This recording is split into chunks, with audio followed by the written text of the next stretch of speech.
This conference will now be recorded. Hello everyone, good morning. Good morning, sir. Good morning, sir. Good morning. So guys, my name is Rehan Ahmed and I have 21 years of experience in Java training. मैं Gwalior Hello, university से। please mute yourself. Please mute yourself, सारे बच्चे हैं? everybody. मेरी Please mute yourself. कैसे मतलब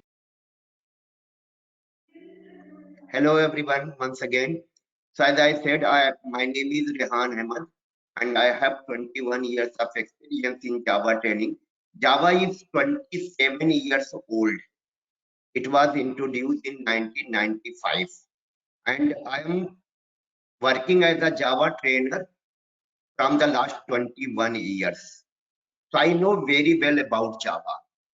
Java is most widely used programming language. But चलो, so आज इंडस्ट्री की अगर हम बात करें today in the industry, this skill is very useful. That is Java full stack. My webinar is based on Java full stack. Java full stack, in the Java full stack, main component is Java. Java is your object-oriented programming language, and Java is most widely used programming language. So those that are Java full stack developer guys, जो भी Java full stack developer हैं, वो जो भी होंगे Java full stack developer,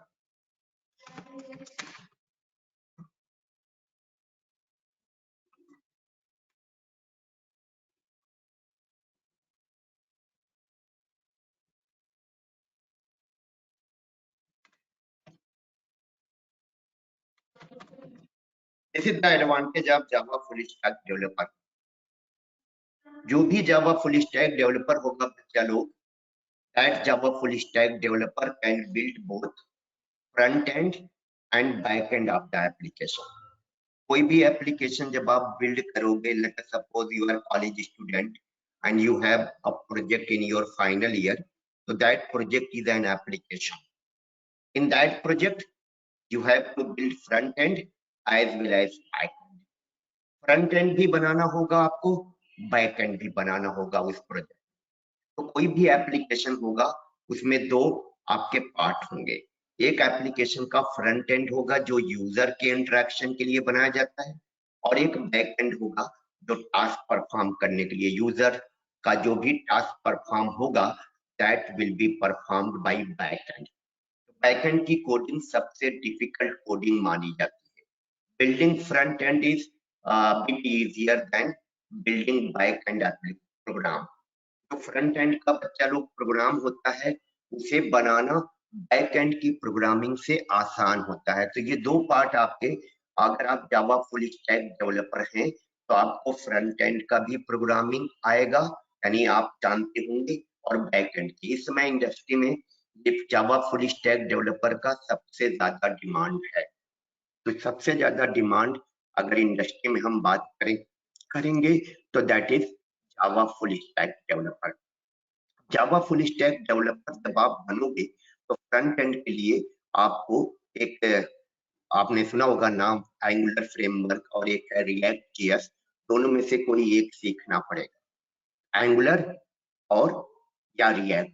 और back and के लिए तो आपको मालूम है Java is popular as back end language. Java सबसे ज्यादा यूज होती है बैक एंड में। मैं आपको एक छोटा सा डेमो दिखा रहा हूं। मैंने एक एप्लीकेशन बना रखा है in which you will see both front end as well as back end. ये फ्रंट एंड जो इसमें होगा वो मेरा बना हुआ है एंगुलर में, एंड द बैक एंड का कोड मैंने जावा में लिखा हुआ है। दोनों कोड आपके सामने में शो करना चाह रहा हूँ।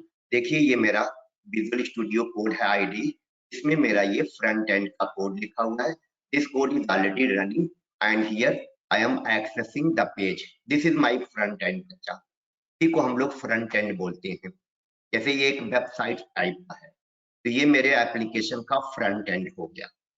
अब ये फ्रंट एंड कनेक्ट हुआ है मेरे बैक एंड से। ये बैक एंड का कोड मैंने जावा में लिखा है। देखिए इसका अलग आईडी मैं यूज कर रहा हूँ। इस आईडी को कहते हैं स्प्रिंग टूल सूट, और ये बैक एंड मैंने जावा के एक फ्रेमवर्क का यूज करके बनाया हुआ है, दैट इज स्प्रिंग बूट। यहाँ पर बैक एंड के लिए मैंने क्या यूज किया है बच्चा लोग, जावा फुल स्टैक डेवलपर अगर आप बनेंगे तो आपको इसमें स्प्रिंग बूट सीखना पड़ेगा। देखिए यहाँ बूट लिखा होगा, और ये मेरा बैक एंड है।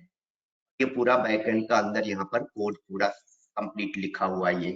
ये मेरा बैकएंड बना हुआ है जावा में, और ये जो फ्रंट एंड यहाँ पर आपको दिख रहा होगा, ये कंप्लीटली बनाया गया है आपके एंगुलर में। एंगुलर एक फ्रेमवर्क है, और ये जो बैकएंड बनाया गया है जावा में, कौन सा फ्रेमवर्क का यूज करके, जावा में जो फ्रेमवर्क यूज किया है हमने, that is spring boot. Spring boot is a framework which is most popular framework of Java. तो ज्यादातर जो ये एपीआई बनी है बेटा, बैक एंड की एपीआई कहते हैं हम लोग। यहाँ पर ये एपीआई है, अगर देखेंगे यहाँ पर पूरा एपीआई का मेरा कोड लिखा हुआ है। These are the API, endpoint भी इन्हें कहा जाता है। ये पूरा कोड लिखा हुआ है, और इन एपीआई को, ये जो बैक एंड की एपीआई मैंने यहाँ डिजाइन की है, these API will be called by my front and. ये मेरा फ्रंट एंड है। फ्रंट एंड में मैंने यहाँ पर एक सर्विस बनाई है। सिर्फ समझिएगा बच्चा लोग कि क्या होता है फ्रंट एंड और बैक एंड। तो यहाँ पर देखिएगा, this is the service of front end, and front end is calling the back and API. ये एपीआई का यूआरएल है।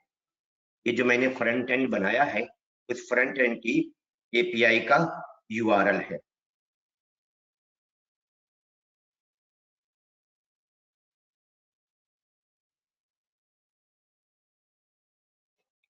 ओके, तो this is the API which I am my front end is calling. और अगर आप देखिएगा, ये front end हुआ बच्चा, and this front end is a single page application, and this is built using Angular framework.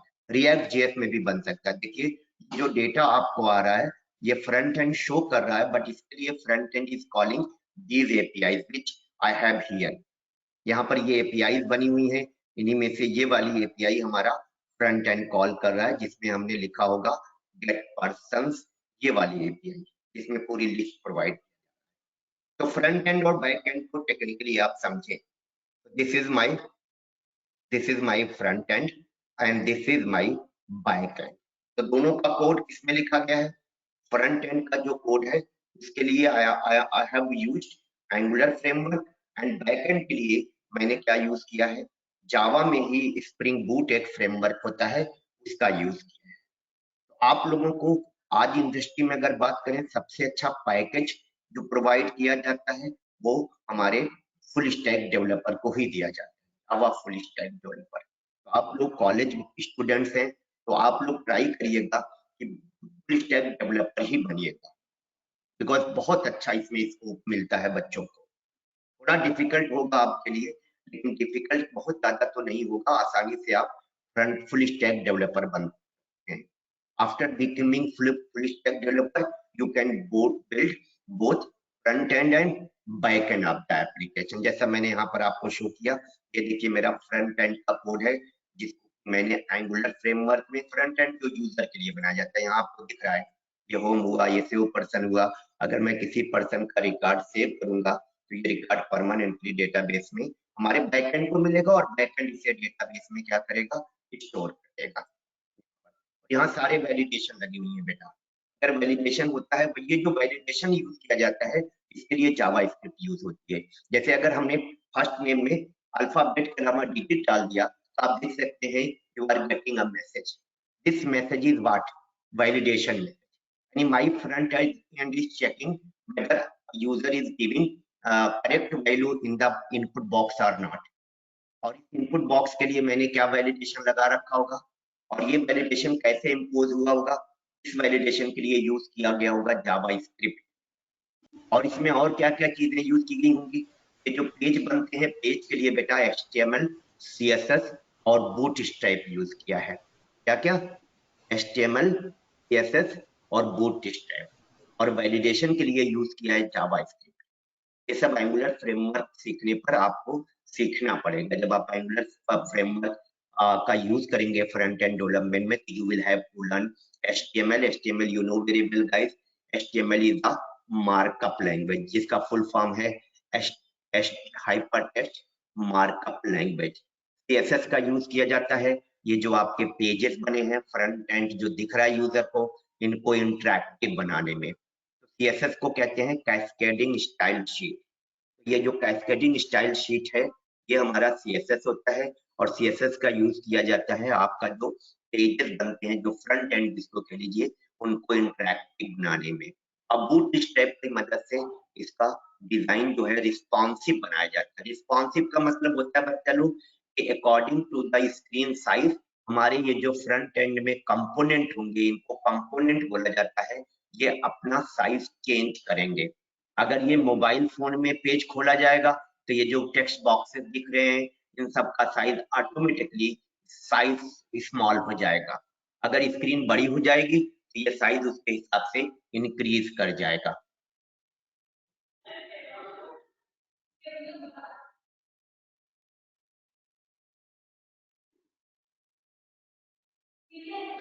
ठीक है बच्चा लोग, तो ये फ्रंट एंड में क्या क्या यूज हुआ होगा, एंगुलर की कोडिंग जो की गई होगी, इसके अंदर क्या क्या यूज किया होगा। HTML यूज किया गया है, CSS यूज किया गया है, और जावा स्क्रिप्ट की जगह एंगुलर में टाइप स्क्रिप्ट यूज होता है बेटा। तो HTML, CSS, bootstrap and type, ये फ्रंट एंड है। इसमें सारे वैलिडेशन लगे हैं।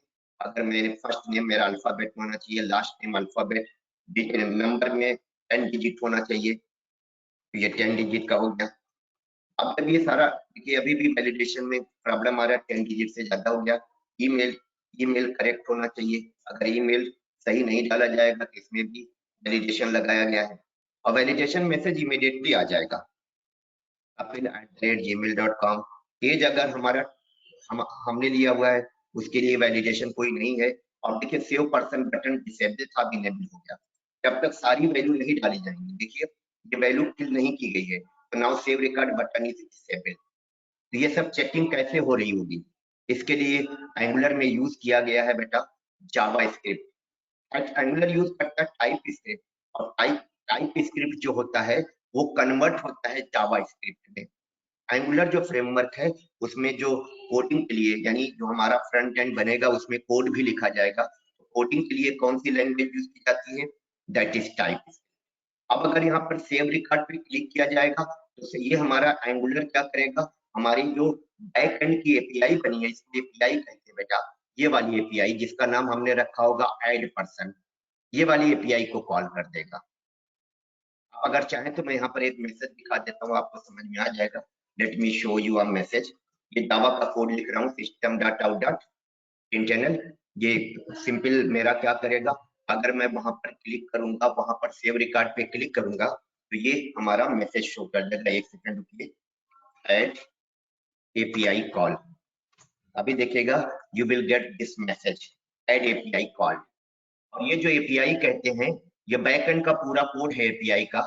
ये मैंने किसमें बनाई है, that is built in spring boot. Spring boot Java language का यूज करता है, तो ये पूरा कोड जावा लैंग्वेज में लिखा गया है।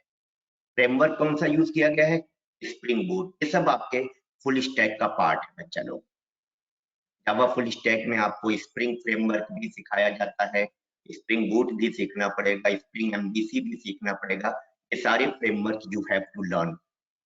अब देखिए मैंने ये सर्वर को रीस्टार्ट किया है ना, यहां से I am starting my server. Server means आपका जो एपीआई होगा, आपका जो फ्रंट एंड होगा, किसी न किसी सर्वर पे रन करेगा। और यहाँ पर मैं जो सर्वर यूज कर रहा हूँ दैट इज टॉमकैट।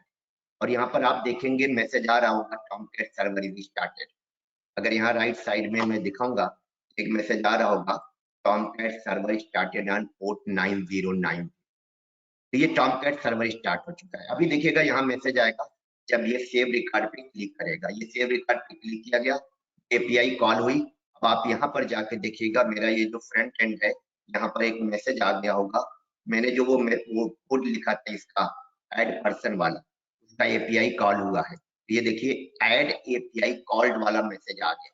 ये मैसेज मैंने अभी डाला था ना, यानी जब ये एपीआई मेथड को यहाँ पर एपीआई मानिए, this is the method, this is the function, तो जब वहां से फ्रंट एंड से सेव रिकॉर्ड पे क्लिक किया गया तो फ्रंट एंड ने किसे कॉल कर दिया, यहाँ पर देखिए ये आपका फ्रंट एंड का, ये हमारा फ्रंट एंड से एपीआई को कॉल किया जा रहा है। ये जो मेरी एपीआई है उसकी यूआरएल कहते हैं इसको, यूआरएल बोले तो यूनिफॉर्म रिसोर्स लोकेटर।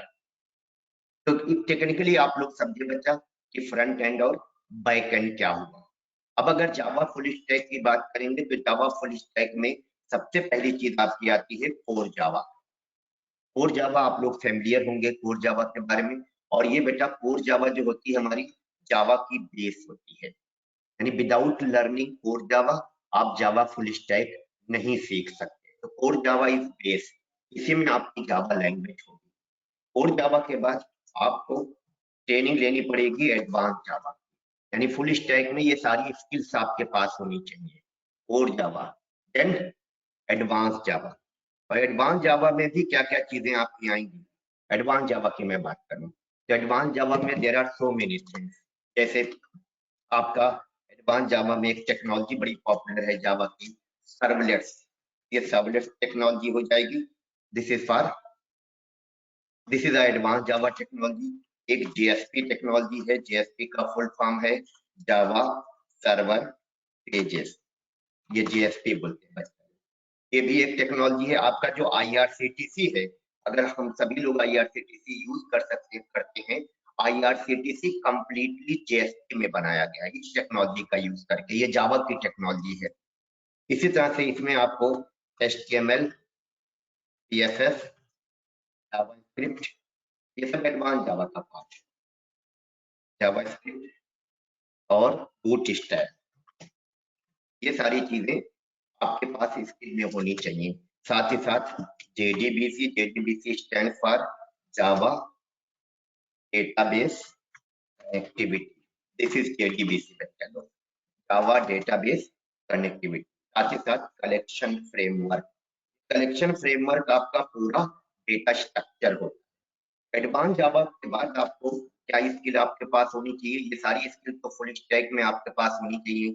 आपको सर्वलेट टेक्नोलॉजी के बारे को सीखना होगा, जेएसपी सीखना होगा, एचटीएमएल, सीएसएस, बहुत आसान है बेटा ये सब सीखना। जेडीबीसी है जावा डेटाबेस कनेक्टिविटी, जैसे ये आपका डेटाबेस है माईएसक्यूएल, मैंने स्टार्ट किया है, ये माईएसक्यूएल एक डेटाबेस है, ओरेकल एक डेटाबेस है, अलग अलग आपके डेटाबेसेस होते हैं, पर जानकारी होगी आपको। एमएस एसक्यूएल होता है, DB2 होता है, there are different databases.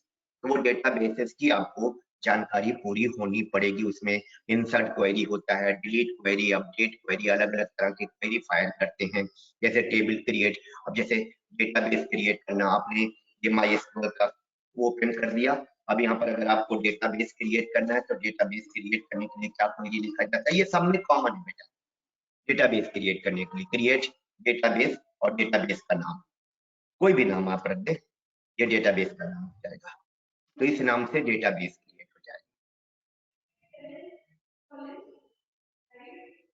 Database की मैंने स्पेलिंग गलत कर दी, इस वजह से एरर आ गया। डेटाबेस, अब डेटाबेस में क्या बनता है इसके बाद जाके, जैसे मेरा डेटाबेस बन गया वेबिनार, वेबिनार हम क्या लिखेंगे डेटाबेस यूज करने के लिए, use followed by database name, ऐसे यूज और डेटाबेस नेम वेबिनार, तो मेरा डेटाबेस बना।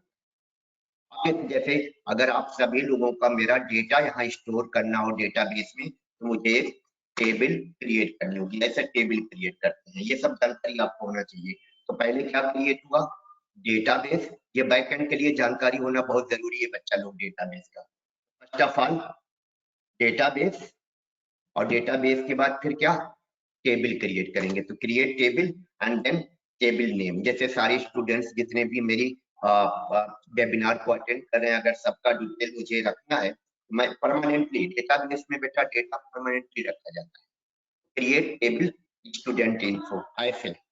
फिर यहाँ पर हर स्टूडेंट का एक मान लो आईडी है, एक ऐसा आईडी नाम से हमने कॉलम डिक्लेयर कर दिया, जिसका डेटा टाइप इंट कर दिया। इस कॉलम को हमने क्या बना दिया, प्राइमरी की। याद रखिएगा कभी भी आप एप्लीकेशन डेवलप करिएगा तो बिना डेटाबेस के पॉसिबल नहीं होगा। तो डेटाबेस लेवल पे कम से कम आपको इतना जानकारी होना चाहिए कि how to create database, how to create table in the database and how to insert record into table. ये अभी टेबल बन रहा है हमारा। जैसे हमने यहाँ स्टूडेंट आईडी दे दिया, फिर नेम, मान लो ये तीन चीजें हमें रखनी है, स्टूडेंट का आईडी, स्टूडेंट का नेम और स्टूडेंट का फोन नंबर। ये तीन चीजें हमें स्टोर करनी है अगर सारे स्टूडेंट का। इस तरह से मैंने क्या किया, देखिए एक टेबल क्रिएट करने का ये कमांड लिख दिया। अब हमारा क्या हुआ होगा, स्टूडेंट इन्फो नाम से एक टेबल बन गया होगा। इसी टेबल में रिकॉर्ड को परमानेंटली रखा जाता है बेटा जब आपका एप्लीकेशन बनता है। जो मैंने यहाँ से ये जो सेव रिकॉर्ड पे क्लिक किया था, यहाँ पर जो first name, last name, phone number, email, age put किया था, सेव किया था, तो ये परमानेंटली कहाँ स्टोर हुआ होगा, ये जो डेटा यहाँ से गया होगा। जब आप फेसबुक यूज करते हैं और फेसबुक में जब आप कोई रजिस्ट्रेशन फॉर्म फिल करते हैं तो आपके जो फॉर्म में डेटा आप डालते हैं, that data is stored in the database by backend code. यानी वो जो आप फॉर्म भरे हैं वो तो आपका फ्रंट एंड हो गया। जब आप सबमिट करेंगे तो रिक्वेस्ट किसके पास जाएगी, बैकएंड के पास। अब बैकएंड पे जो कोड रन कर रहा है उसका काम क्या होगा, आपका डेटा एक्सेप्ट करना और डेटा को परमानेंटली डेटाबेस में सेव करना। देखिए यहाँ से आपका ये फ्रंट एंड डेटा भेज रहा है, ये मेरा बैकएंड का कोड है। यहाँ पर एक सर्विस मैंने कॉल किया है, सर्विस के पास कंट्रोल जाएगा। ये मेरी पर्सन सर्विस है और पर्सन सर्विस ने क्या किया है, देखिए सेव मेथड कॉल कर दिया। ये सेव मेथड क्या करेगा, जो पर्सन का डेटा आया है उसे डेटाबेस में स्टोर कर देगा। तो ये डेटा परमानेंटली कहाँ स्टोर कर जा रहा है बैकएंड के द्वारा बेटा, डेटाबेस में। देखिए यहाँ पर इंसर्ट का क्वेरी चल रहा है, यही क्वेरी होती है डेटाबेस में रिकॉर्ड इंसर्ट करने के लिए। तो बैकएंड का जो ये कोड रन कर रहा है, this code is storing data, यहाँ से जो भेजा जा रहा है इनटू डेटाबेस। तो मैं वही बता रहा था आपको कि अगर आपका डेटाबेस है तो डेटाबेस कैसे बनेगा ये आपको जानकारी होना चाहिए, और डेटाबेस में रिकॉर्ड टेबल कैसे बनेगी, तो डेटा सबके लिए क्वेरी लिखी जाती है बेटा। यानी डेटा इसको एसक्यूएल बोलते हैं हम लोग, क्या बोलते हैं, एसक्यूएल। एसक्यूएल का फुल फॉर्म क्या होता है, structured query language, is the full form of SQL. और ये स्ट्रक्चर क्वेरी लैंग्वेज में आपको चार तरह की क्वेरी बनानी होती है। एक क्वेरी होती है आपकी डीडीएल। डीडीएल का फुल फॉर्म है डेटा डेफिनेशन लैंग्वेज, इसको डीडीएल बोला जाता है बच्चा लोग। फिर आपका आता है डीएमएल। डीएमएल का फुल फॉर्म है data manipulation language. And last आपका एक और होता है डीसीएल। डीसीएल की जरूरत नहीं है हम लोगों को, डीक्यूएल। डीक्यूएल का फुल फॉर्म है डेटा क्वेरी लैंग्वेज। ये तीन चीजें आपको एज अ डेवलपर पता होना चाहिए डेटाबेस से रिलेटेड। क्या क्या, डेटा डेफिनेशन लैंग्वेज एसक्यूएल में कौन सी है, इसमें जनरली इसके अंदर कौन कौन से कमांड आते हैं, इसमें क्रिएट कमांड, ऑल्टर कमांड, यानी टेबल क्रिएट करना डीडीएल है, टेबल में कुछ चेंज करना हो तो ऑल्टर कमांड, ऑल्टर कमांड, और उसके बाद आता है ड्रॉप। जैसे अभी मैं यहाँ पर देखिएगा कौन सा कमांड लिख रहा हूँ, ये हमारा क्रिएट टेबल, टेबल नेम, तो टेबल क्रिएट हुआ है तो ये डीडीएल में रखा जाएगा। ये सब जानकारी आपको होना चाहिए। अब जैसे टेबल में मैं रिकॉर्ड इंसर्ट करना है मुझे, इंसर्ट मैं लिखूंगा insert into table name. Table name is student info, this is my table name. ये कमांड होता है, ये कमांड बहुत लॉजिक नहीं है इसके पीछे, कमांड है, कमांड हमको याद रखने पड़ते हैं और ये कमांड हमको कोड में लिखना पड़ेगा। तो create insert into student info values. अब वैल्यूज में क्या क्या डाल देंगे, एक स्टूडेंट का आईडी डाल देंगे, मान लो पेपर 1 है, फिर स्टूडेंट का नेम डाल देंगे, बेटा suppose name is Amit Singh, single course में ये वैल्यू, और फिर स्टूडेंट का फोन नंबर हमने डाल दिया 1234567890 और इंटर प्रेस करेंगे तो ये हमारा टेबल में रिकॉर्ड इंसर्ट होगा। तो ये वाला जो कमांड हमने लिखा ये किस कैटेगरी में आएगा, डज एनीबॉडी हैव आइडिया। ये जो हमने बेटा बैकएंड के लिए डेटाबेस में टेबल में रिकॉर्ड इंसर्ट करने के लिए कमांड लिखा हुआ है, कैन एनीबॉडी टेल मी ये कमांड किसमें आएगा बच्चा, DML. Yeah, very good. This comes under DML category. Absolutely correct. DML में एक और आता है अपडेट, और एक और आपका आता है, पता होगा आप लोगों को, डिलीट। अब अगर मुझे I want to check whether data is stored in the table और नॉट, तो हम क्या करेंगे, ये कमांड लिखेंगे, select string from student info and this command comes under DQL category. देखिए डेटा आ रहा है, तो ये हमारा किस में आ जाएगा, डीक्यूएल में। कौन सा कमांड, सेलेक्ट। तो ये बेसिकली कुछ कमांड आपको है, खासकर क्रिएट कमांड, ड्रॉप, जैसे टेबल आपको हटानी है, मतलब टेबल नहीं चाहते आप डेटाबेस में, अननेसेसरी बन गई है, तो आप उसे क्या करोगे, ड्रॉप करोगे। अगर कोई रिकॉर्ड आपको गलत एंट्री हो गई है तो उसे आप अपडेट करोगे। ये बेसिक जानकारी आपको होना चाहिए, इसके लिए हम अपडेट क्वेरी करेंगे। ये सेलेक्ट में बहुत बड़ा है बेटा, आरडीबीएमएस के कॉन्सेप्ट इसमें आपको थोड़ा पता होना चाहिए। और सेलेक्ट में कई तरह की क्वेरी होती है डीक्यूएल में, जैसे आपने नाम सुना होगा ज्वाइन क्वेरी, ज्वाइन क्वेरी का बड़ा यूज किया जाता है। फिर आपके पास सब क्वेरी होती है, तो ये कुछ क्वेरी होती है जो हमें पता होना चाहिए। ज्वाइन क्वेरी का हम तब यूज करते हैं जब हमारे पास मल्टीपल टेबल्स होती हैं और हमारे एप्लीकेशन को डेटा उन सभी टेबल से फेच करना होता है। ज्वाइन टेबल तब यूज किया जाता है जब हमें डेटा मल्टीपल टेबल से फेच करना होता है, तब ज्वाइन क्वेरी। एक से ज्यादा टेबल अगर हमारे पास है, right now I have only single table, तो सिंगल टेबल से डेटा फेच करने के लिए join query is not required. एक सेल्फ ज्वाइन क्वेरी बनती है, लेकिन वो इतनी इंपॉर्टेंट नहीं है। तो ये रिकॉर्ड इंसर्ट हो गया। अब जैसे अगर मैंने फिर रिकॉर्ड इंसर्ट करने के लिए सेम रिकॉर्ड इंसर्ट करने की क्वेरी पास कर दी, एरर आ जाएगा। As you can see there is error. Why error is there, because my this value is primary key value, this column is primary key. You can see the message here, duplicate entry 111 for the primary, तो primary की में duplicacy नहीं हो सकती। अब मैंने इसको =2 कर दिया, अब एंट्री हो जाएगी। इस तरह से डिलीट का भी कमांड होता है, अपडेट का। मैं आपको एसक्यूएल सिखाने के लिए तो नहीं इस समय टाइम हो पाएगा मेरे पास, पर इतना जानकारी आपको बच्चा लोग होना चाहिए एसक्यूएल के बारे में। तो ये मैं बता रहा था कि जावा फुल स्टैक में आपके पास क्या क्या चीजें आपको स्किल में होनी चाहिए। कोर जावा, अभी मैं कोर जावा पे भी आपको डिस्कस करूंगा, एडवांस जावा, फिर इसके बाद एडवांस जावा में सर्वलेट टेक्नोलॉजी है, जेएसपी है, ये तो आपको सीखना ही पड़ेगा। फ्रंट एंड भी बनाया जाएगा, HTML, CSS और जावास्क्रिप्ट के बिना नहीं बनेगा।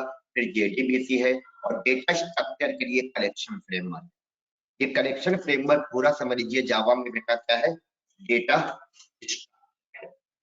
जो हम सी लैंग्वेज में खुद का डेटा स्ट्रक्चर बनाते थे, हम लोग स्टैक बनाते थे, क्यू बनाते थे, ट्री बनाते थे, ग्राफ बनाते थे, वो data structure in Java is pre defined. उसके लिए एक फ्रेमवर्क जावा ने दिया है, उसको कहते हैं collection.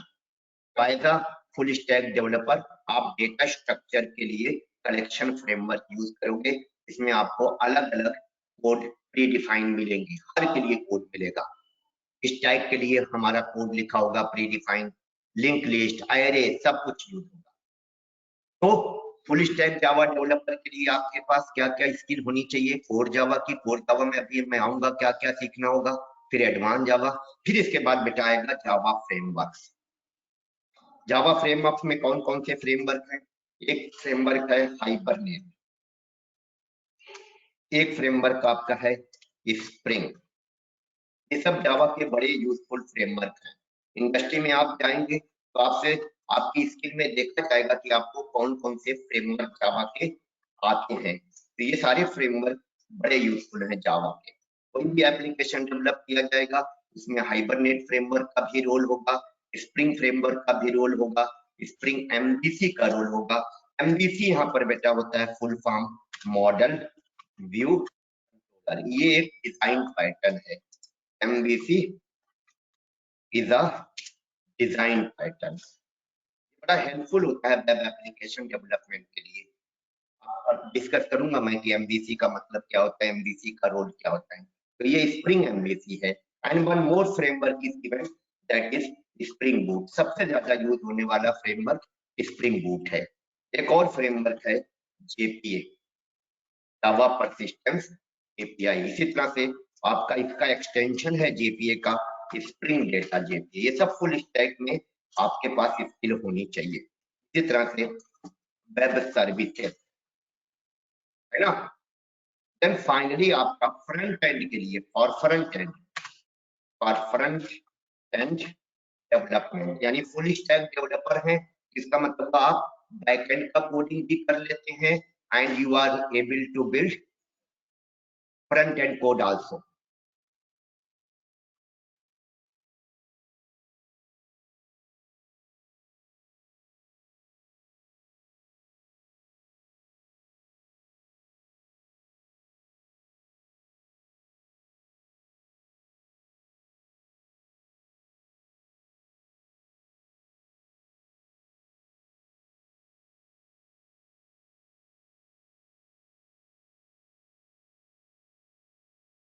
Guys what I was discussing कि आपका ये जावा, ये सब हमारे जावा से रिलेटेड है।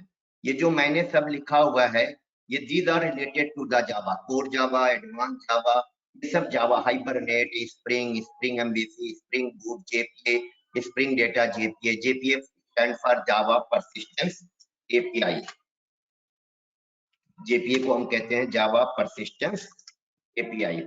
इसी तरह से spring Data, JPA, web services, ये सब जावा से रिलेटेड है। बैक एंड में ज्यादा ही करो।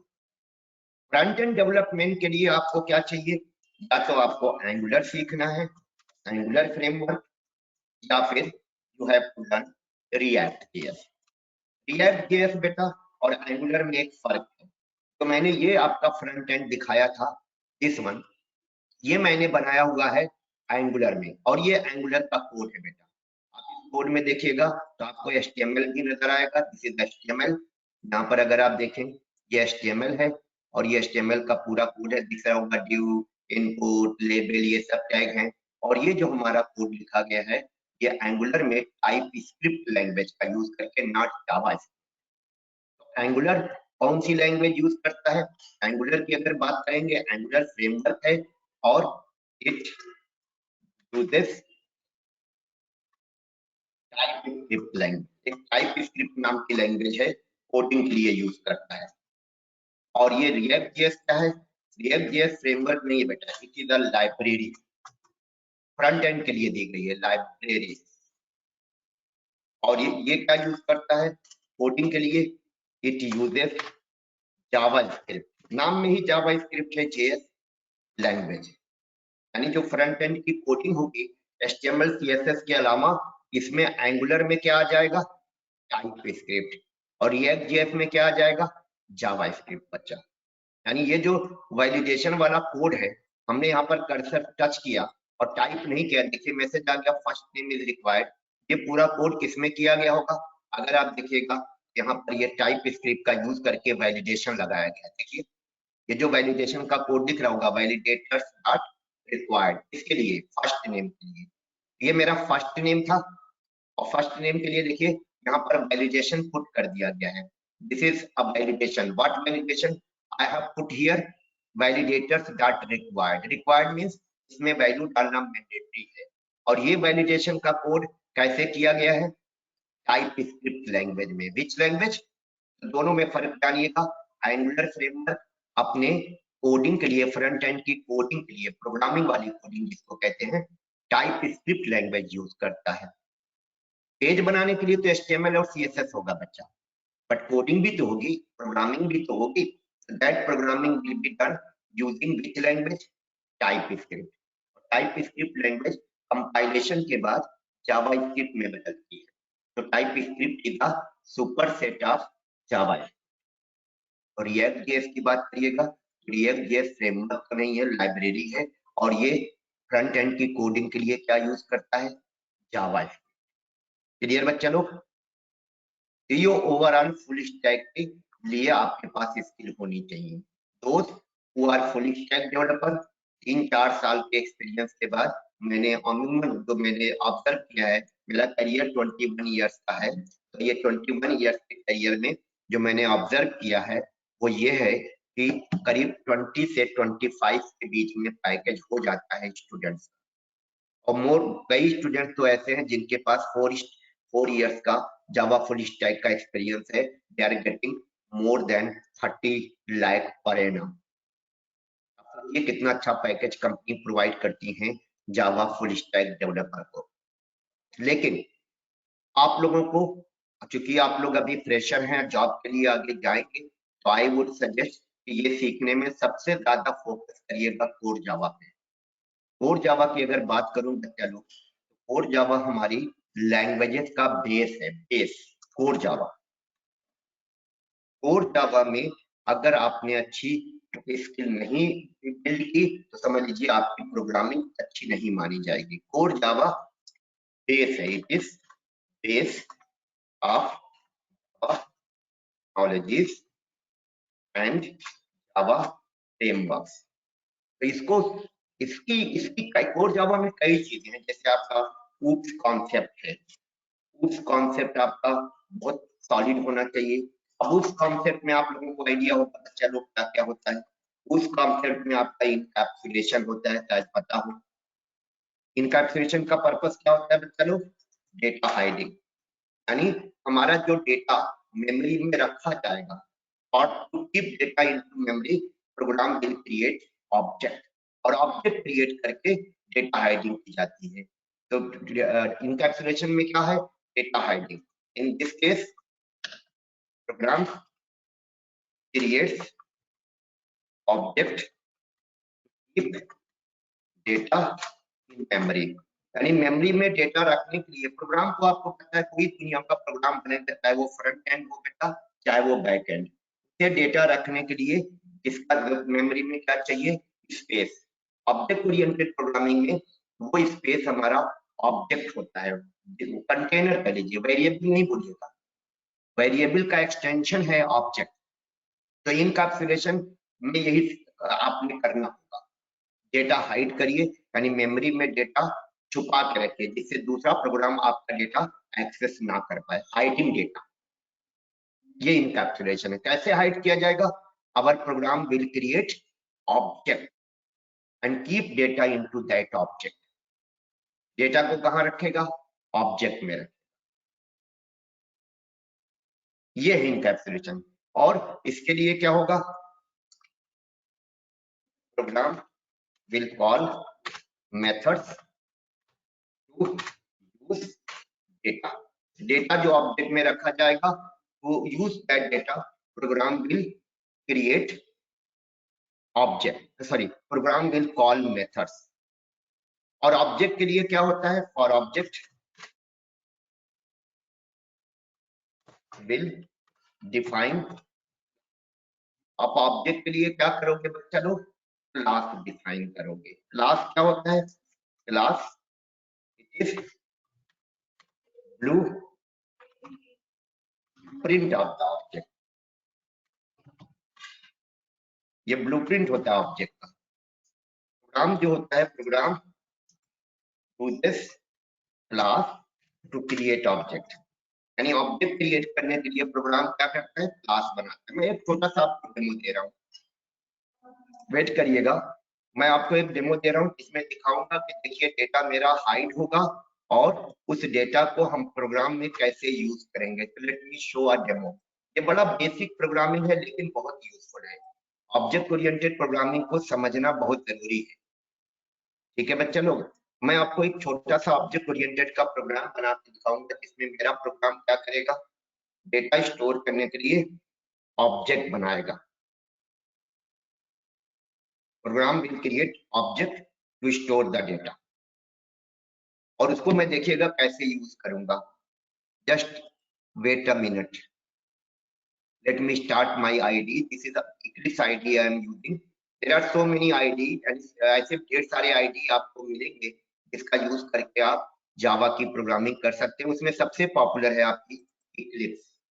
मैं इक्लिप्स यूज कर रहा हूँ। अब देखिएगा आपको एक ऑब्जेक्ट ओरिएंटेड का छोटा सा मैं प्रोग्राम बना के दिखाऊंगा, आपको एकदम क्लियर हो जाएगा कि अच्छा इनकैप्सुलेशन क्या है और ऑब्जेक्ट क्या है, मेथड क्या है, मेथड कॉल करना क्या होता है, ऑब्जेक्ट क्यों बनता है। these are the basic thing that you will get here by this program। Simple program होगा बच्चा, बहुत बड़ा कोड नहीं लिखूंगा, आपको एकदम समझ में आएगा। मैं आपके सामने बिल्ड करूंगा तो ज्यादा सही रहेगा और अंडरस्टैंड करिएगा।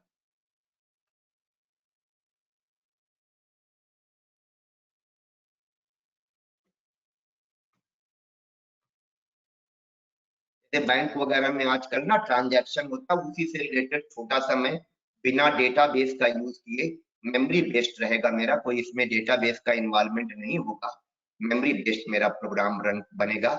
जो डेटा रखा जाएगा that will be kept into memory, not in database. Permanently नहीं मैं रखूंगा, मैं तो आपको सिर्फ ऑब्जेक्ट ओरिएंटेड बताना चाहता हूँ कि इनकैप्सुलेशन क्या होता है और ऑब्जेक्ट बनना क्या होता है। This is what I want to show you by. यहाँ पर देखिए, मैं एक सबसे पहले ब्लूप्रिंट यानी क्लास बनाऊंगा, क्लास का नाम रख दूंगा account. This is my class.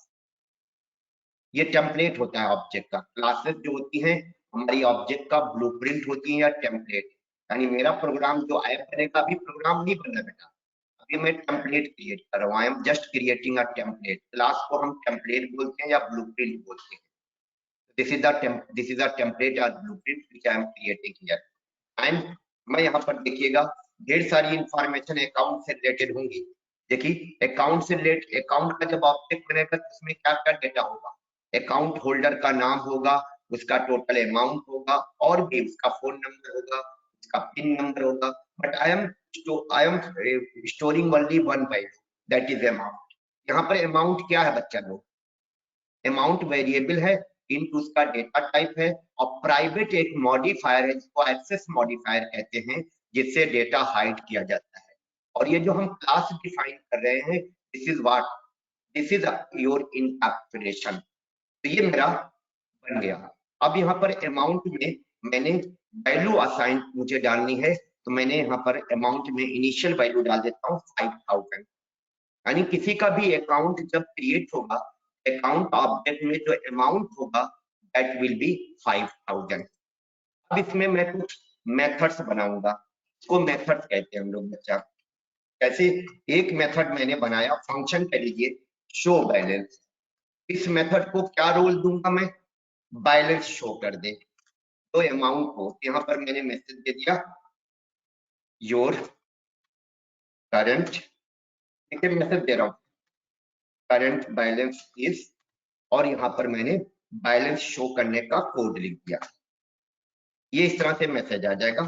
थोड़ा इसको इंटरेक्टिव बनाने के लिए मैंने ऐसे ही एक, क्योंकि ये मेरा बेटा जो प्रोग्राम होगा वो CUI होगा, इसका यूजर इंटरफेस GUI नहीं होगा। तो ये एक फंक्शन बन गया। अभी कंप्लीट नहीं हुआ, अभी इसके अंदर ढेर सारे मैं मेथड्स बनाऊंगा। डिपॉजिट मनी का मेथड बनाऊंगा, विथड्रॉ मनी का मेथड बनाऊंगा। अब मैं अपना एप्लीकेशन बना रहा हूँ। देखिए I am going to create my application. ये मेरा बैंक का ऐप बन रहा है और यही ऐप यूजर यूज करेगा।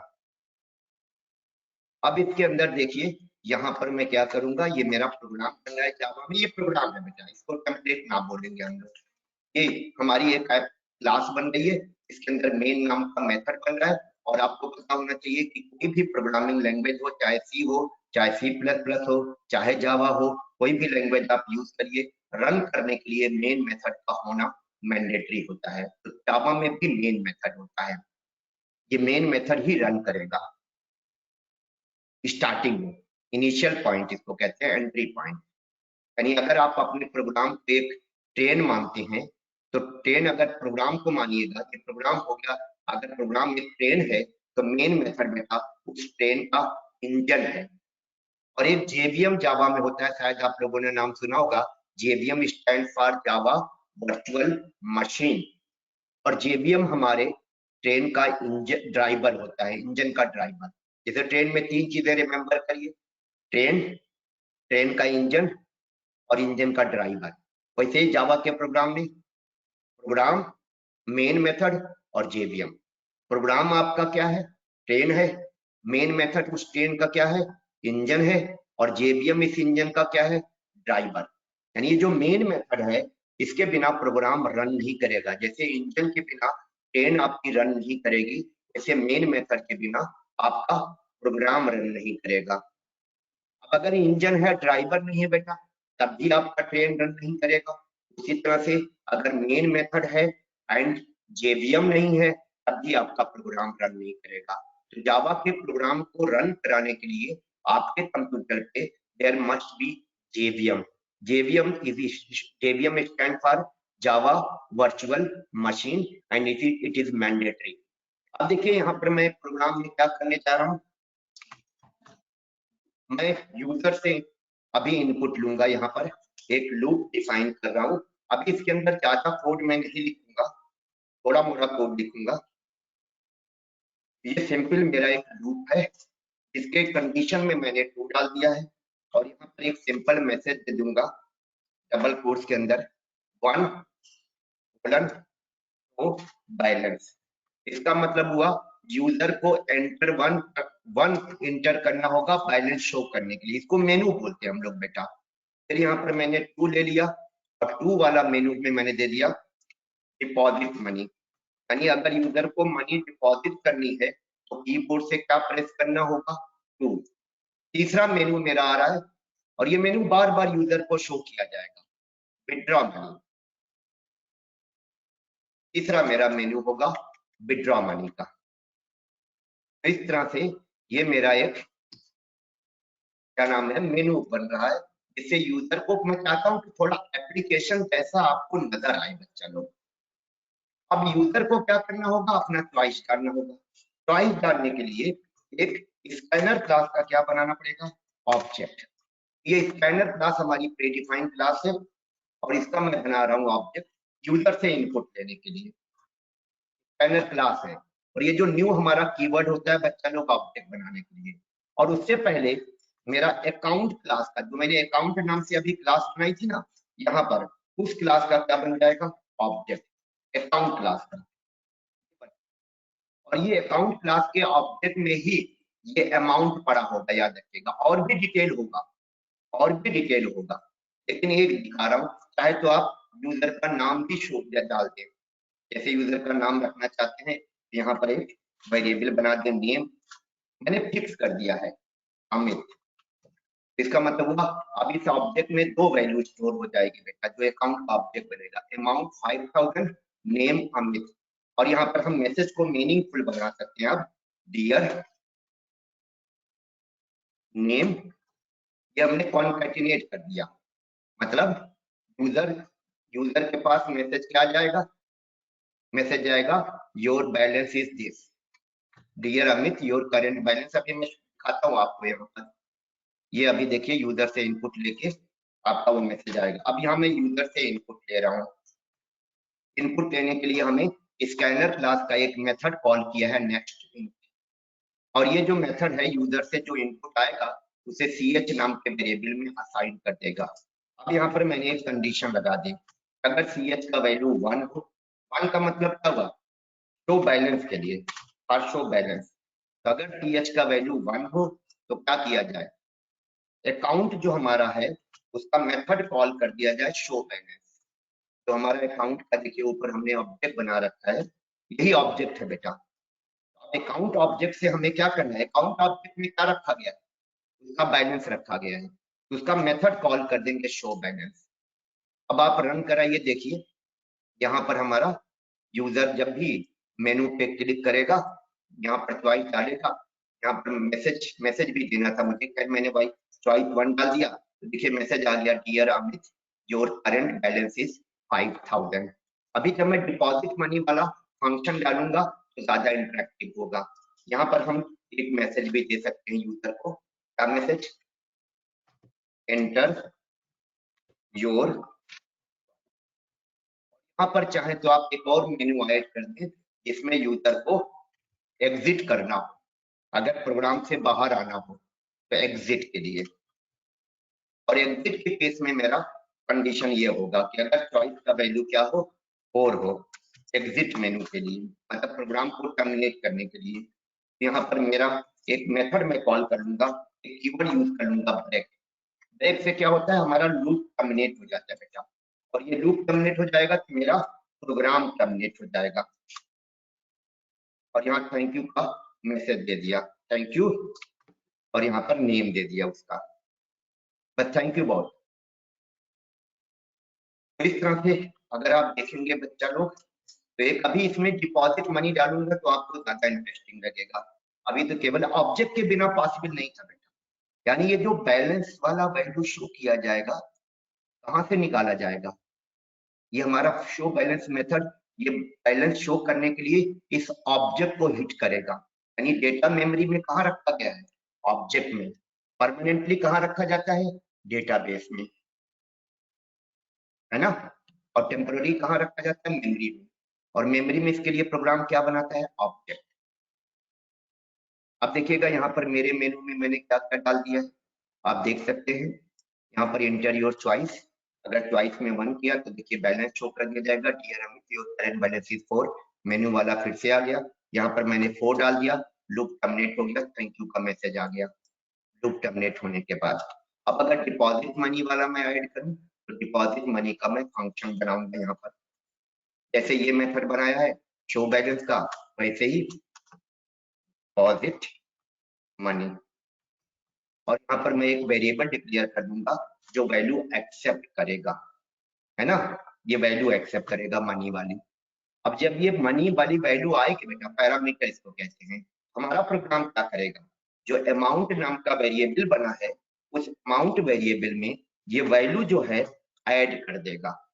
यानी जो आपका ये अमाउंट ऑब्जेक्ट का वेरिएबल बना है, ये वैल्यू उसमें क्या कर दी जाएगी? इंक्रीमेंट कर दी जाएगी। यानी अमाउंट में वैल्यू का इंक्रीमेंट हो जाएगा। अब यहाँ पर मैसेज देते रहे हैं हम लोग क्या, डियर अमित अमाउंट वैल्यू। देखिए मैसेज मीनिंगफुल दे रहा हूं, क्रेडिटेड इनटू योर अकाउंट। थोड़ा मैसेज मीनिंगफुल आएगा बच्चा लोग, क्रेडिटेड इनटू योर अकाउंट। देखिए इसको, इस मैसेज को समझिएगा। डियर के बाद क्या होगा? उसका नाम आएगा, नाम क्या है? अमित। फिर यहाँ क्या होगा? अमाउंट। अमाउंट के बाद क्या आ जाएगा? जो अमाउंट आया उसके डिपॉजिट होने के लिए। फिर मैसेज में क्या आ जाएगा? Credited into your account. ये यूजर को मैसेज मिल जाएगा, क्या मैसेज? डियर, फिर यूजर का नाम, जो अमाउंट आया होगा उतना क्रेडिटेड। अब देखिए डिपॉजिट मनी का फंक्शन भी मेरा बन गया। अब अगर चॉइस उसका 2 होगा, अगर उसका चॉइस 2 हुआ, if choice is equal to 2, ये डिपॉजिट मनी के लिए था। डिपॉजिट मनी का मेरा फंक्शन कॉल होगा। यहाँ पर मैं कौन सा फंक्शन कॉल करूंगा? उससे पहले यूजर से क्या पूछूंगा? भैया अमाउंट डाल, मतलब कितना अमाउंट डिपॉजिट करना। यूजर से मैंने इनपुट ले लिया, इंटर द अमाउंट। यूजर जो अमाउंट डालेगा, इंट अमाउंट नाम से एक वेरिएबल बना के मैंने उसमें असाइन कर दिया बच्चा लोग। इस तरह से प्रोग्राम बनते हैं, यही बैकएंड की कोडिंग होती है। अमाउंट नाम का वेरिएबल बनाया, उसमें डाल दिया, और फिर यहाँ पर कौन सा मेथड कॉल कर दिया मैंने? Deposit money. और डिपॉजिट मनी में क्या पास कर दिया? अमाउंट, कितना डिपॉजिट करना है। अब देखिए आप रन कराइए, आपकी बार क्या होगा? आपकी बार आपका ये और इंटरेस्टिंग बन गया। अभी बैलेंस शो करिए, बैलेंस कितना दिखाएगा? 5000। डिपॉजिट मनी वाला मेनू लीजिए, डिपॉजिट मनी पे क्लिक किया, मैसेज आ रहा है इंटर अमाउंट। अमाउंट में हमने 9000 डाला, मैसेज देखिए क्या आ रहा है? Dear Amit amount 9000 credited into your account. अब बैलेंस फिर से चेक करिए आप, 1 पे क्लिक करके देखिए मैसेज में क्या आ रहा है? Dear Amit your current balance is 14000। यानी जो ऑब्जेक्ट में बैलेंस था, अमाउंट था 5000, उसमें 9000 का क्या कर दिया गया? इंक्रीमेंट। और ये इंक्रीमेंट का कोड कहाँ लिखा हमने? इस क्लास के अंदर, टेम्पलेट जो हमारा है। अब अगर और अमाउंट डालना है तब उसके लिए फिर से आप 2 ले लीजिए, 10000 का अमाउंट और डाल दीजिए। अब बैलेंस आप चेक करिए 1 पे, देखिएगा इस बार आ रहा है dear Amit your current balance is 24000। इसी तरह विथड्रॉ मनी का हो जाएगा।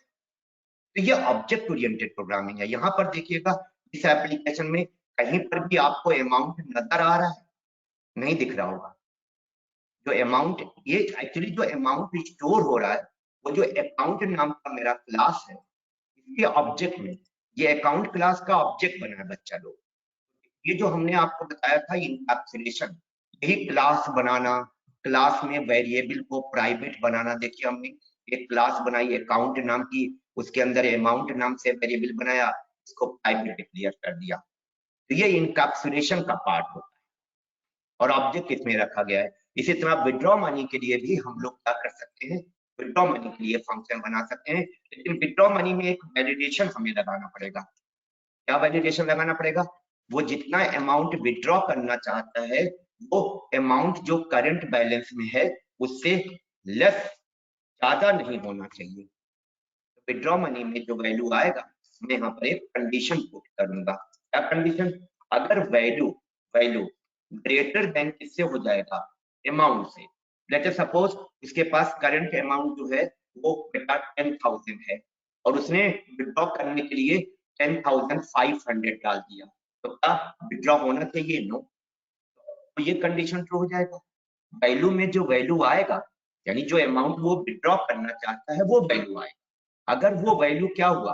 अमाउंट से ग्रेटर हुआ, तो हम क्या करेंगे? यूजर को यहाँ पर मैसेज दे देंगे इनसफिशिएंट अमाउंट। ये मैसेज हम दे देंगे Dear name do not have sufficient balance। देखिए do not have sufficient balance, ये मैसेज दे दूंगा मैं। इसके बाद यहाँ पर एक कीवर्ड यूज कर लूंगा रिटर्न। रिटर्न किस लिए होता है बेटा? किसी भी मेथड के एग्जीक्यूशन को टर्मिनेट करने के लिए। ये रिटर्न से क्या होगा? ये जो विड्रॉ मनी मेरा मेथड है इस मेथड को टर्मिनेट कर दिया जाएगा।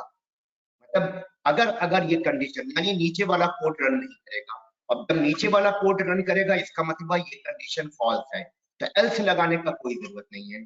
और यहाँ पर क्रेडिटेड की जगह क्या हो जाएगा? Debited from your account. तो इस तरह से मेरा ये भी मेथड बन गया विड्रॉ मनी का। अब अगर मैं चॉइस में जाऊं तो इसका भी मैं कोड यहाँ पर कॉपी पेस्ट करके लगा दूं। ये देखें this one, I am talking about this one. ये किसके लिए है? विड्रॉ मनी के लिए। और यहाँ पर इंटर अमाउंट और मेथड कौन सा कॉल करूंगा मैं? विड्रॉ मनी के अंदर मैंने अमाउंट पास कर दिया। अब मेरा तीनों तीनों तीनों सर्विसेज बन गई, यानी 3 सर्विस प्रोवाइड करनी थी यूजर को, तीनों बन गई हैं। देखिए यहाँ पर अगर चॉइस 1 करेंगे तो बैलेंस आ जाएगा, अगर विड्रॉ करने जाएंगे 3 डालिए, यहाँ पर अमाउंट डालिए। अमाउंट मैंने 6,000 बोला है, उसके पास टोटल कितना है? 5,000, तो ये अमाउंट विड्रॉ नहीं होना चाहिए। देखिए मैसेज क्या आ रहा है? Dear Amit you do not have sufficient balance. अब अगर मैं कुछ अमाउंट इसमें डिपॉजिट कर दूं तो चॉइस में 2 डाला, 7,000 मैंने डिपॉजिट कर दिया। अब मैं यहाँ से विड्रॉ करने जाऊंगा 3 डालूंगा और विड्रॉ में मैंने डाल दिया 8,000 या 9,000, जो कि उसके पास अमाउंट टोटल कितना हो गया?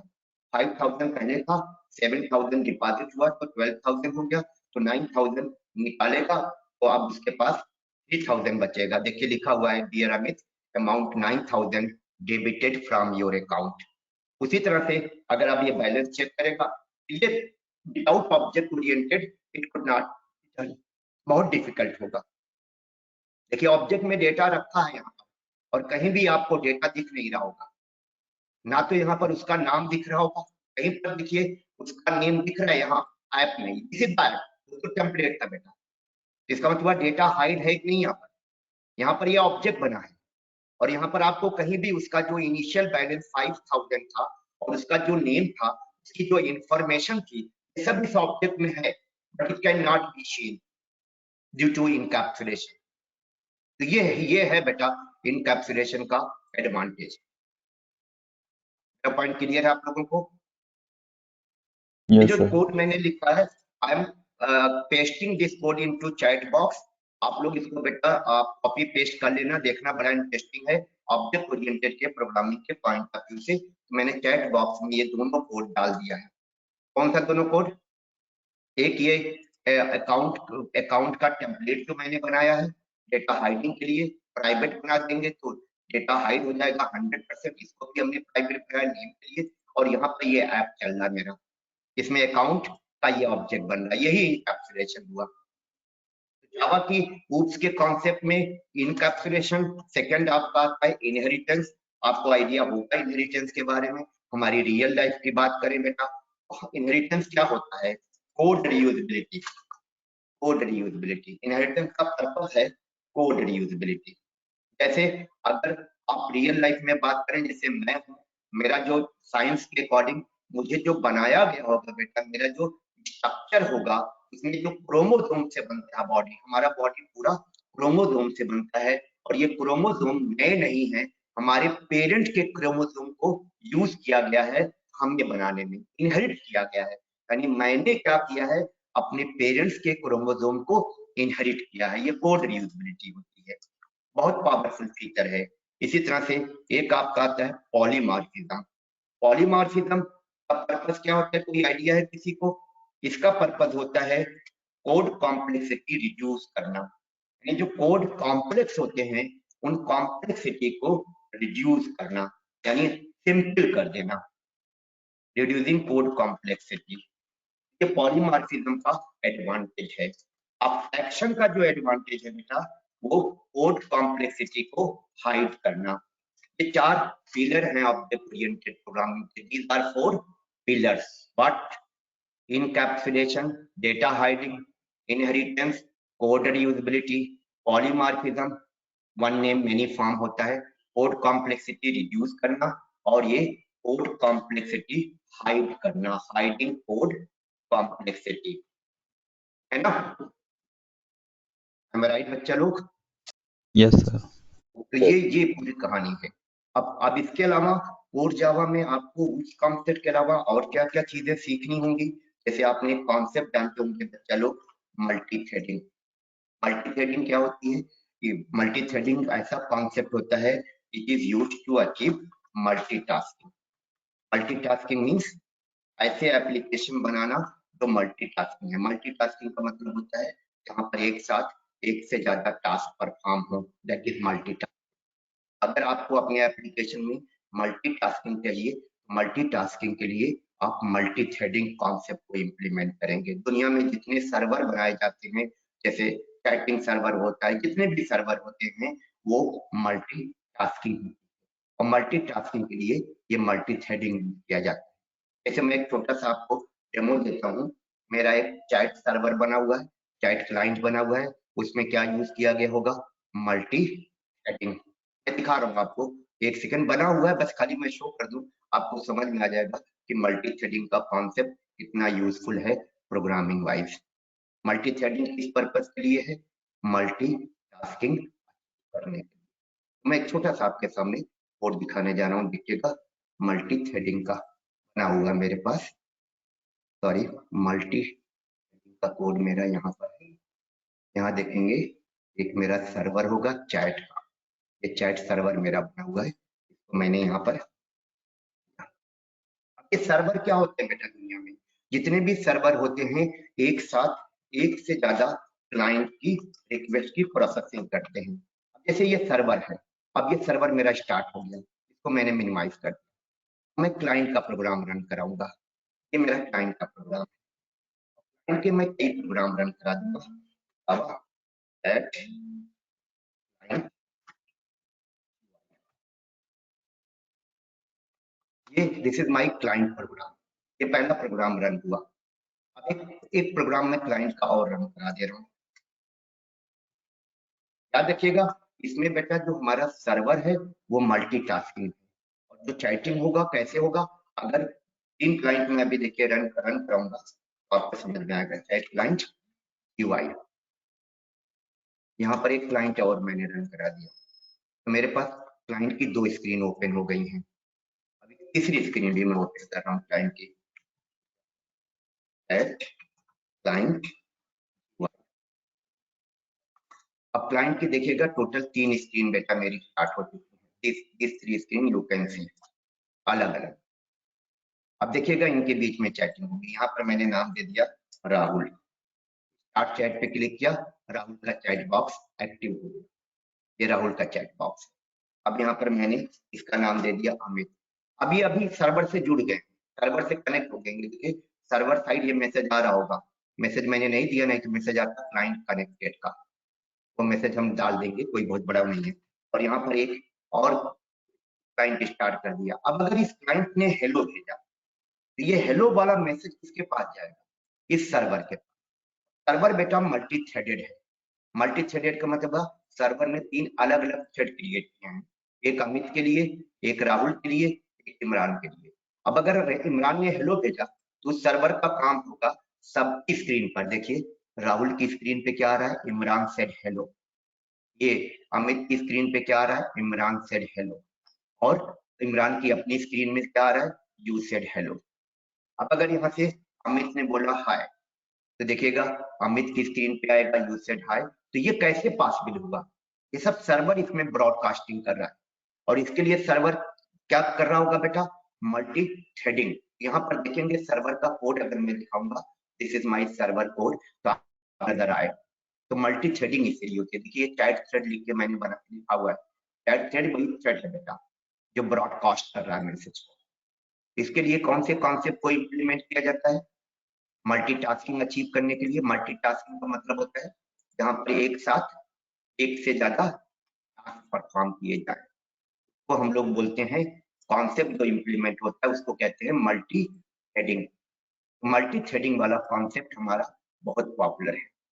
इसी तरह से एक चीज और आपको कोड जावा की प्रोग्रामिंग में जाननी होगी, एक्सेप्शन हैंडलिंग। एक्सेप्शन हैंडलिंग क्या होता है बेटा, हमारे प्रोग्राम जब रन करते हैं तो रन टाइम में प्रोग्राम के सामने program can face some abnormal condition.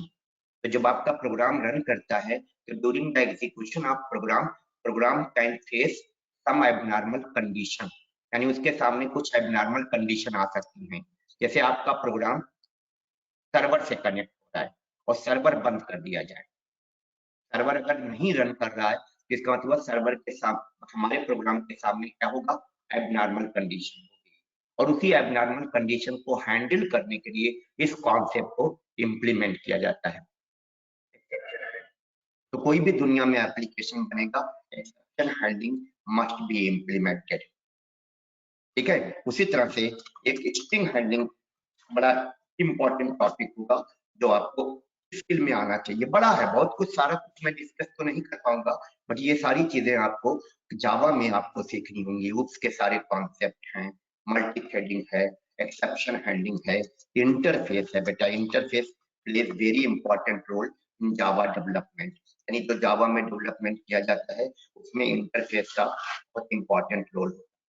अच्छा, कोर जावा में इंटरफेस क्या होता है बेटा, इंटरफेस एक मीडियम होता है between Java programmes and Java technologies. It is a medium, तब बिना इंटरफेस के हम कोई टेक्नोलॉजी यूज कर ही नहीं सकते। It is a medium between Java programmes and Java technologies. जो जावा के प्रोग्राम्स होते हैं और जावा की टेक्नोलॉजीज होती हैं उनके बीच में ये क्या होता है, मीडियम होता है बच्चा लोग, इंटरफेस। ये भी बहुत इंपॉर्टेंट होता है। वैसे और भी कई चीजें हैं जो जावा में बड़ी इंपॉर्टेंट है। जैसे कोर जावा की ट्रेनिंग अगर आप लेते हैं ना, after learning core Java you will be able to build this kind of application. जैसे एक बच्चे ने ये पूरा चेस बना दिया था, chess using the core Java बेटा। और इसमें जो ये जो यूजर इंटरफेस दिख रहा है, जो फ्रंट एंड है, ये फ्रंट एंड स्विंग का यूज करके बनाया गया है। जावा में, कोर जावा में एक स्विंग यूज होता है बेटा, उसी स्विंग का यूज करके बच्चे ने ये फ्रंट एंड बनाया है। और डेफिनेटली ये जो फ्रंट एंड है, स्विंग जो है वो जावा में है। देखिए इसका पूरा वर्किंग कोड है कंप्लीट विद ऑल रूल्स, यानी यहाँ पर ये तो सारा रूल इसमें इम्प्लीमेंट हुआ है। इसी तरह एक गेम बना डाला बच्चे ने, ये हमारा ये टेट्रिस बोला जाता है, वीडियो गेम पहले आता था। ऐसे देखिए ये नीचे की तरफ मूव करेगा और इसे नीचे ला सकते हैं आप, देन इसको ऐसे अरेंज कर सकते हैं आप, है ना। ये पूरा कोर जावा की ट्रेनिंग के बाद बच्चे ने बनाया है। तो आप भी बना सकते हैं इजीली इस तरह के एप्लीकेशन आफ्टर लर्निंग कोर जावा। और इसके लिए यूजर इंटरफेस के लिए आपको क्या सीखना पड़ेगा, स्विंग जावा एपीआई। एपीआई होती है बेटा, प्री डिफाइंड कोड को हम लोग क्या बोलते हैं, एपीआई। उन्हीं एपीआई का यूज करके ये बनाया गया है। तो इस तरह से बच्चा लोग, आप लोगों को फुल स्टैक में पूरी कोर जावा के बाद आपका जब एडवांस जावा स्टार्ट होगा, एडवांस जावा में क्या क्या चीजें आप सीखेंगे, ये सारी चीजें मैंने यहाँ ऊपर मेंशन की है। सबलेट टेक्नोलॉजी, जेएसपी बोले तो Java server pages, HTML, JDBC collection, ये सारी चीजें। जैसे जेएसपी का एक छोटा सा डेमो मैं आपको देता हूँ, जेएसपी को कहाँ यूज करते हैं। तो एक मैंने छोटा सा बना रखा है जेएसपी में, बहुत बहुत इंटरेस्टिंग है आपके सामने। आप देखेंगे जीएसपी में बनाया है, बैंक का ऐप है, बट उसमें सेशन ट्रैकिंग वगैरह सब कुछ इम्प्लीमेंट किया गया है जीएसपी में। या इससे पहले ये देखिए, ये पूरा का पूरा एप्लीकेशन मेरा जीएसपी में बना है। मैं स्टार्ट करके दिखाता हूँ आपको। जीएसपी देखिएगा, जीएसपी बोले तो जावा सर्वर पेज, जीएसपी का फुल फॉर्म है। आईआरसीटीसी जो हम लोग यूज करते हैं ना, ये कंप्लीट जो आईआरसीटीसी पूरा है वो जीएसपी में बनाया गया है। GSP stand for Java server pages. आपको मैं ये देखिए रन करा के दिखाता हूँ अपना जीएसपी वाला एप्लीकेशन। पर यूआरएल टाइप करूंगा http://online ऑनलाइन एग्जामिनेशन का एक प्रोजेक्ट है जो जीएसपी टेक्नोलॉजी में। अभी लिखिएगा आगे फाइल का जो एक्सटेंशन नेम होगा वहां पर जीएसपी आएगा। आप देखेंगे यहाँ पर न्यू यूजर, जैसे मैं न्यू यूजर पे क्लिक करूंगा, देखिए यहाँ पर क्या लिखा रहा है, registration.jsp। ये रजिस्ट्रेशन का पेज हो गया। अब यहाँ पर मैं एंट्री कर देता हूँ first name last name, registration करा देता हूँ कपिल 1 2 3 4 5। पासवर्ड डाल दिया मैंने सेट का, ट्री टाइप पासवर्ड सेट का। बहुत इंटरेक्टिव नहीं बनाया, मेन जीएसपी सीखने का पर्पज था कि जीएसपी क्या होता है। मोबाइल नंबर डाल दिया, यहाँ से क्वेश्चन ले लिया, एक एबीसी आंसर दे दिया, कैप्चा वैल्यू डाल दिया RELNKWA। ये कंप्लीटली जीएसपी में बनाया बच्चा लोग। जीएसपी बोले तो जावा सर्वर पेजेस। इसमें आप इमेज वगैरह भी डाल सकते हैं, अपलोड कर सकते हैं इमेज, मतलब अपनी फोटो। मैं यहाँ पर फोटो डाल देता हूँ एक, मतलब आपका फाइल में आपका फोटो भी आ जाए। तो टॉमकैट 8.0 ये मेरा यहाँ पर ऑलरेडी पड़ा हुआ है ऑनलाइन टेस्टिंग में, इमेजेस पड़ी हुई हैं या टेस्ट यूजर में, प्रोफाइल पिक में। मैं ये सेलेक्ट कर लेता हूँ, ये मेरी अपनी खुद की फोटो है और यहाँ से मैं कंटिन्यू कर दूंगा। देखिए ये पूरा एक, ये जो पेज आपको दिख रहा है यहाँ पर लिखा होगा user.jsp, ये जेएसपी टेक्नोलॉजी में बनाया गया है। अगर मुझे एग्जाम देना है तो मैं यहाँ पर टेस्ट रिक्वेस्ट पे जाऊंगा, किस चीज का एग्जाम देना है, कोर जावा, सबमिट किया तो रिक्वेस्ट चली गई एडमिन के पास। अब एडमिन ने वहां से अप्रूव करना होता है बेटा। अब मेरी रिक्वेस्ट किसके पास जाएगी, एडमिन के पास। तो एडमिन वाला अलग पोर्टल बना है, ये मैं एडमिन वाला पोर्टल ओपन कर देता हूँ जो किस नाम से है, टेस्ट एडमिन। बताना था मेरा कि ये पूरा जेएसपी में बना हुआ है। एडमिन का मैंने आईडी डाला, एडमिन का पासवर्ड डाला। जो अभी एग्जाम के लिए रिक्वेस्ट आई है उस रिक्वेस्ट को अप्रूव कौन करेगा, एडमिन। टेस्ट यूजर की रिक्वेस्ट आई है, पेंडिंग होगी। अभी देखिएगा कपिल की रिक्वेस्ट आई है, ये क्लिक कर देगा तो अप्रूव हो गई। अब कपिल को अप्रूवल मिल गया तो कपिल के पास क्या गया होगा, test code. This is the test code guys. Test code यहाँ डालेगा, स्टार्ट टेस्ट पे क्लिक करेगा, टेस्ट स्टार्ट हो जाएगा। कोड अगर गलत डालेगा तो डेटाबेस से मैच करा के no code is wrong, submit करेंगे तो देखिएगा ये एग्जाम स्टार्ट। बड़ा ब्यूटीफुल बनाया गया है जीएसपी में, आप लोग आराम से बना पाएंगे after learning JSP. Total 15 questions are there और ये रैंडम क्वेश्चन बेटा डेटाबेस से आए हैं। यानी अगर मान लो 10 यूजर्स एक साथ जावा का एग्जाम दे रहे हैं तो उनके ये जो 15 क्वेश्चन होंगे बदल बदल के होंगे, क्योंकि डेटाबेस में कम से कम कोर जावा के 500 क्वेश्चन हैं और उन 500 क्वेश्चन में से मेरे जेएसपी के प्रोग्राम ने टोटल 15 क्वेश्चन वहां से एक्सट्रैक्ट किए हैं। अब देखिएगा यहाँ पर अगर आंसर दे दीजिए, यहाँ पर ग्रीन मार्क ये बता रहा है कि ये अटेम्प्ट किया जा चुका है, रेड मार्क ये बता रहा है कि नॉट अटेम्प्टेड। अगर मैं 15 पे क्लिक करूं तो डायरेक्ट मुझे 15th नंबर का क्वेश्चन मिल जाएगा, या नेक्स्ट करूंगा तब भी मुझे क्या होगा, नेक्स्ट क्वेश्चन मिल जाएगा। लेकिन ये 15 लास्ट क्वेश्चन है, प्रीवियस करिए प्रीवियस क्वेश्चन। और ये साथ जैसे ये टाइम ओवर होगा बच्चा लोग, आपका क्वेश्चन फ्रीज कर दिया जाएगा पेपर, केवल ये बटन काम करेगा, बाकी बटन काम नहीं करेंगे। एंड टेस्ट करिएगा, रिजल्ट आ जाएगा आपका। यहाँ पर आपके तीनों करेक्ट थे और बाकी 12 का तो अटेम्प्ट ही नहीं किया आपने, वो इनकरेक्ट है।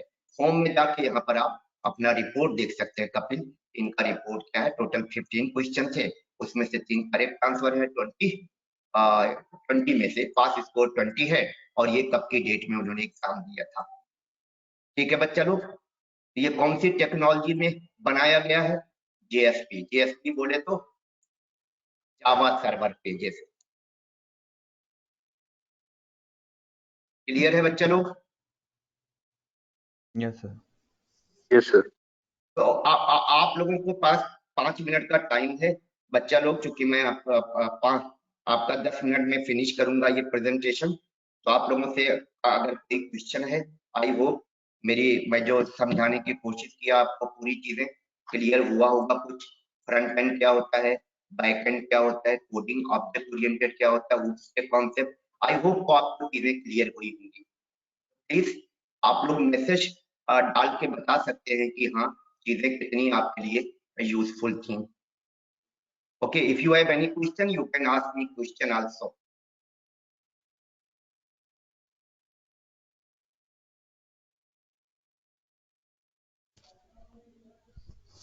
सर ये आपने जावास्क्रिप्ट एडवांस जावा के टॉपिक में सर आपने जावास्क्रिप्ट बता दिया था, HTML CSS और जावास्क्रिप्ट।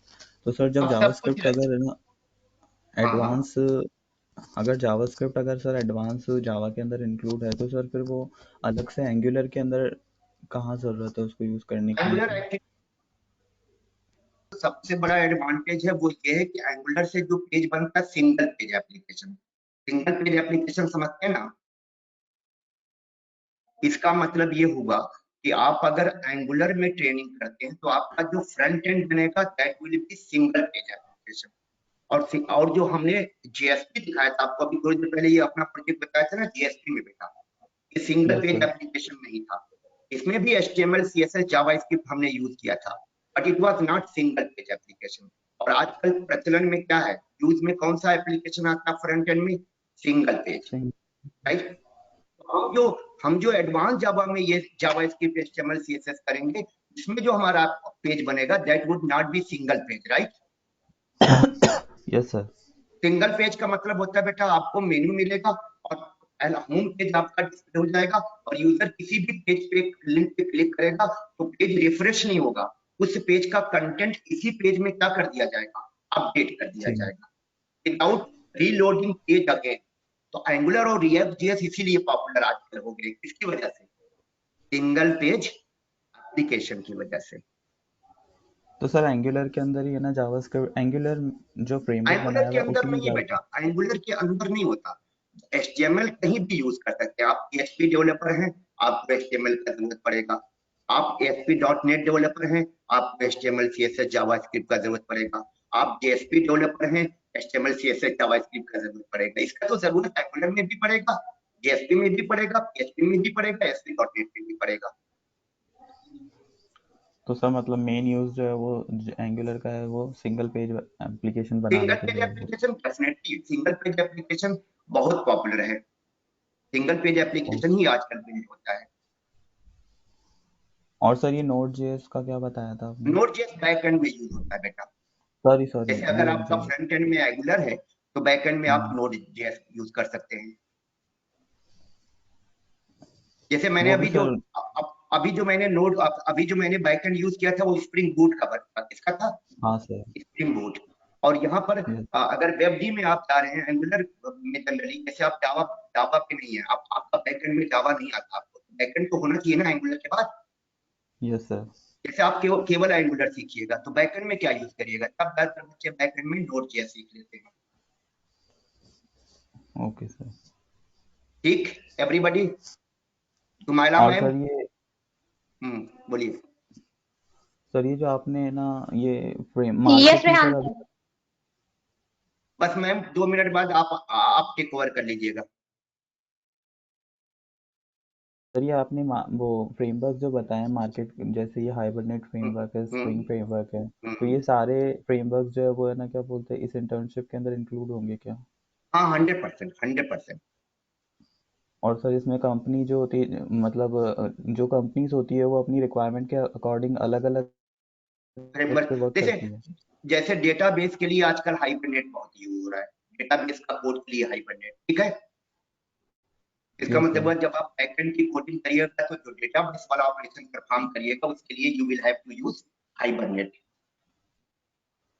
Okay sir. ठीक है ना। देखो अगर आप फुल स्टैक यस। डेवलपर हैं जावा में तो जो भी कंपनी है जानती होंगी कि आपको हाइबरनेट भी आता होगा, आपको स्प्रिंग भी आता होगा, आपको स्प्रिंग एमवीसी भी, स्प्रिंग बूट भी, जेपीए भी, in data JPA भी as well as web services. Everything is included. Okay. और ये तो Okay, रहेगा सिंगल पेज एप्लीकेशन के लिए मैम। तो सर फिर इसके आफ्टर इंटर्नशिप, इस इंटर्नशिप के अंदर ये ना सर प्रोजेक्ट भी है ना इंक्लूड ही होगा जो एकदम आप एकदम मतलब करोगे? वो जो आपको मैंने अभी एग्जामिनेशन वाला दिखाया था ना, ये सब इसी इंटर्नशिप में हम लोग कराते हैं।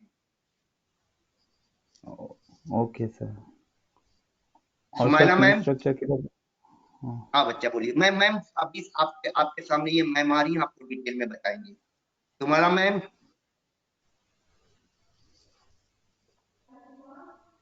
Yes, Sumaila sir. Ma'am, are you there? Yes ma'am, over to you.